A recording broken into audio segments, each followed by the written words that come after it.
Bonjour à tous. Aujourd'hui, on se retrouve pour parler d'un ouvrage d'une anthropologue qui s'appelle Dorothée Ducy et, euh, et dont je ne vous présenterai pas la jaquette parce que j'ai lu l'e-book, mais vous aurez en miniature voilà, la couverture de l'ouvrage. Et puis en dessous, en barre de description, je vous mets toujours l'auteur, le titre. Alors l'éditeur, je mets l'éditeur de poche quand c'est le cas, mais vous savez évidemment que s'il y a une version poche, c'est qu'il y a une version antérieure grand format. À vous de choisir. Alors, Dorothée Ducy a écrit un ouvrage qui n'est pas particulièrement facile, enfin au plan émotionnel à lire, mais qui est important, qui s'appelle Le berceau des dominations. Un ouvrage qui a été quand même salué par Françoise Héritier, qui est une référence dans le domaine de l'anthropologie. Donc le berceau des dominations, le berceau, on va parler de l'enfance, et des dominations, on va parler d'une forme de domination qui est assez terrible, puisqu'on va parler de l'inceste. Alors, ce qu'il faut rappeler quand même, c'est que le viol n'est n'est pas une pratique comme une autre qui pourrait dériver sur de la violence. Non, c'est d'abord une domination dont l'outil est le sexe. Y a une petite page que j'avais vue, enfin une petite citation que j'avais vue passer un jour sur un réseau social. En gros, la personne disait bon ben alors si le viol c'est du sexe, alors si je te donne un coup de pelle dans la figure, est-ce que c'est du jardinage? Bon, ben, on est là-dessus, hein, on est dans l'idée que c'est un outil de domination. On le voit dans les guerres, par exemple, où il y a des viols de masse pour montrer que le dominateur, l'envahisseur, le conquérant, c'est tel peuple, et on utilise les femmes, les enfants, prioritairement, pour le manifester. L'auteur parle aussi donne l'exemple aussi d'ados dealers de crack dans le quartier est d'Harlem, dans la partie est d'Harlem, le quartier américain, donc, un quartier américain, pardon, où il montre qu'il y a des viols en réunion. Alors, il est de bon ton de ne pas prononcer les mots comme ça en France. On va parler de tournante. Euh, donc, des viols en réunion systématiques qui se font comme ça. Ça fait partie d'un espèce de rituel d'intronisation et de pérennisation de la place du jeune, de l'adolescent dans le groupe.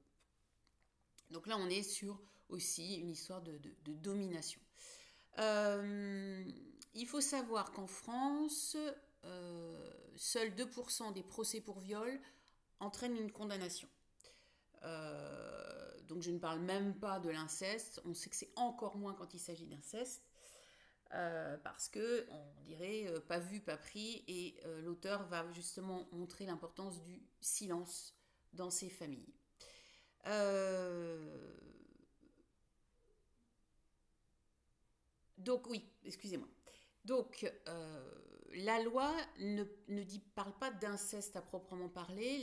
La loi dit qu'il y a une circonstance aggravante quand la personne a autorité. Donc un enseignant, un animateur, un père, tout est nivelé.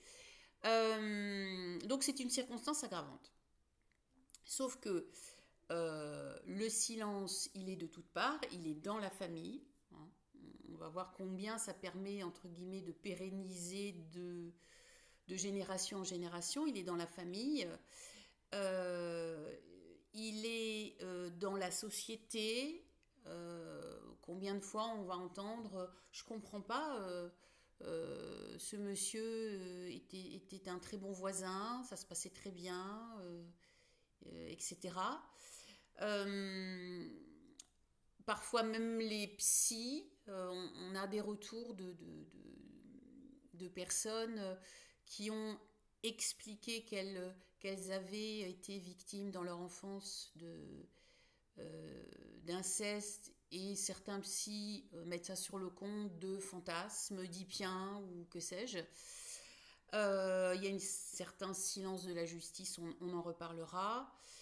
Une forme de silence au niveau de l'enquête policière parce que souvent on se focalise sur le plaignant, mais on ne va pas chercher s'il y a d'autres personnes incriminées, en tout cas quand il s'agit d'agression dans la famille.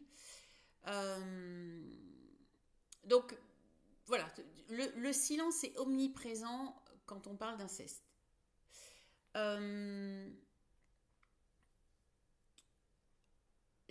L'auteur s'est appuyé sur plusieurs axes, on va dire. Donc, elle a travaillé dans des associations d'aide aux victimes, et puis elle a travaillé en prison, où elle a mené des entretiens avec un certain nombre de personnes, en l'occurrence des hommes, volontaires, sur une certaine durée. Et ce qui revient vraiment dans ces entretiens, et ça c'est particulièrement dur à lire, c'est pour le 99% d'entre eux, il n'y a pas de sentiment de culpabilité. Et là, on voit que dans la structure quand même psychologique de la plupart de ces personnes, il y a un noyau pervers de sociopathe qui fait que l'autre est un objet. L'autre n'est pas vu en tant que sujet, et la culpabilité n'est pas envisageable parce qu'il y a un sentiment de toute puissance. Mais ce sentiment de culpabilité, il n'existe pas souvent parce que il y a une partie... Alors, il y a ce silence, il y a une certaine... les familles, les conjoints, les frères, les sœurs, etc., de ce que l'auteur appelle les incesteurs, sont souvent de connivence parce qu'on préfère finalement sacrifier un enfant plutôt que qu'être soi-même la cible, plutôt que de se mettre en difficulté, par exemple, des situations où il n'y a que le père qui gagne de quoi vivre, et on se dit, bah oui, mais alors, s'il va en prison, qu'est-ce qu'on va faire? Il n'y aura pas d'argent à la maison, vous voyez. Donc, il y a comme ça, ça arrange un petit peu tout le monde, d'une certaine façon. Donc, ça facilite pas aussi le sentiment de culpabilité. Il y a une partie qui relève de la reproduction, c'est-à-dire que 30% des incesteurs ont été eux-mêmes violés. Mais attention à ne pas inverser le discours. Il y a quand même 70% des violés qui ne deviennent jamais violeurs. Hein, il ne faut pas penser que c'est systématique. Ce qui se passe, quand je parlais de la culpabilité aussi, c'est que pour ceux qui ont été eux-mêmes agressés dans l'enfance, ils le présentent rarement comme quelque chose d'horrible.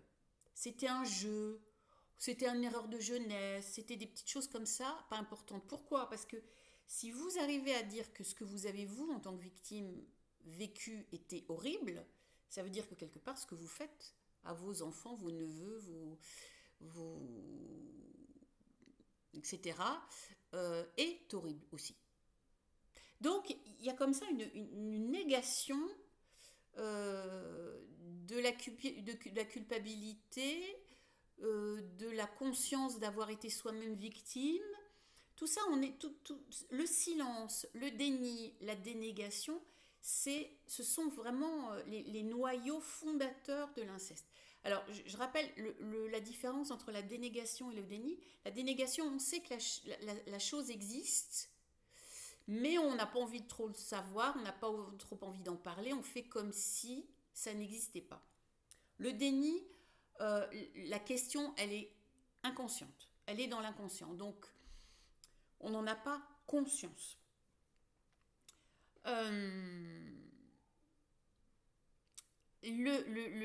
l'enfant agressé est toujours une victime, est toujours perçu comme un objet par l'agresseur.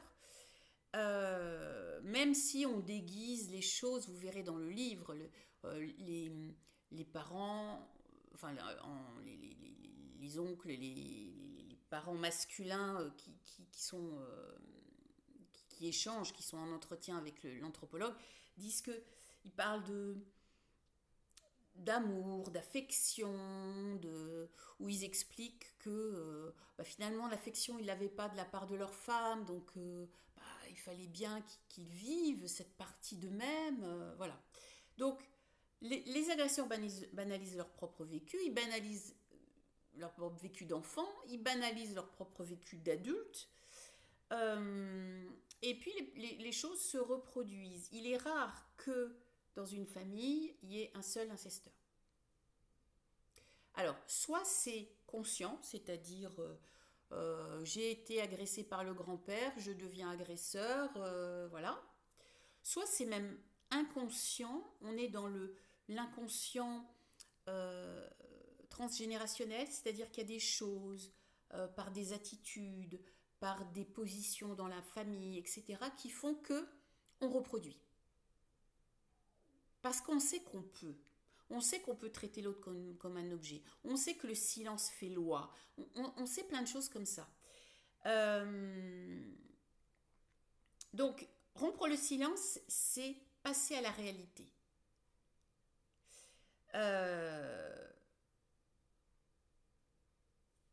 On sait aussi que si on rompt le silence, on va être écarté de la famille pour les victimes. Alors, je ne vais pas vous raconter toute l'œuvre.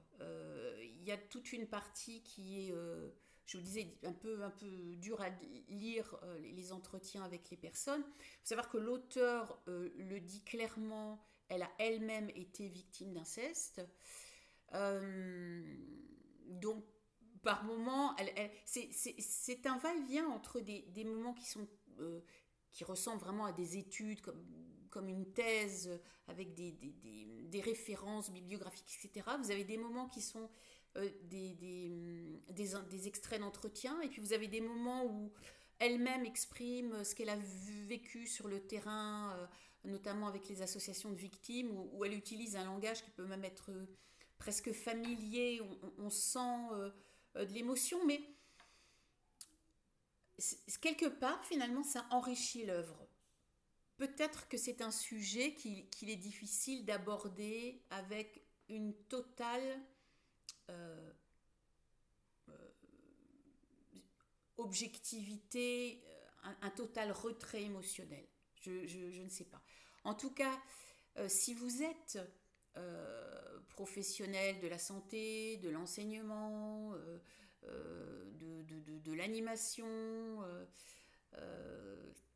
c'est vraiment un ouvrage qui peut vous aider à comprendre, à mieux voir les choses, et à accompagner les personnes qui sont victimes. Voilà.